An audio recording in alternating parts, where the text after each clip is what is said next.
I tried Tangany wallet app for 7 days. Here's the shocking truth. When I tried the Tangany wallet app for 7 days, I didn't expect much beyond standard crypto storage. But the shocking truth? This isn't just a wallet, it's the invisible backbone behind some of Europe's most trusted blockchain services. From day one, it became clear that Tangany takes a very different approach. Instead of focusing on everyday retail users, it's designed for institutions, startups, and businesses that need secure custody for digital assets. It's like the silent infrastructure powering behind the scenes. During my week of testing, I explored how Tangany handles key management. Unlike typical wallets where you control your private keys directly, Tangany uses a regulated custody model under German financial law. That means your assets are stored securely, with compliance and security that meets banking standards. It's one of the few wallet providers that's fully BaFin regulated, a major trust factor in Europe. Most people get this wrong.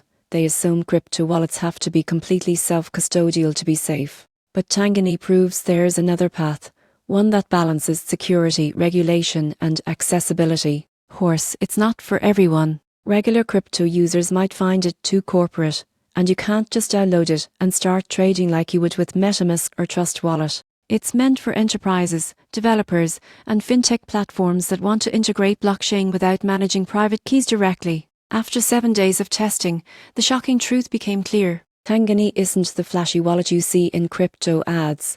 It's the trusted infrastructure behind them. It's built for compliance, reliability, and long-term stability, not speculation. If you've ever wondered what powers the safer side of the crypto industry, Tangany might just be the answer, quietly keeping digital assets secure while the rest of the market chases hype.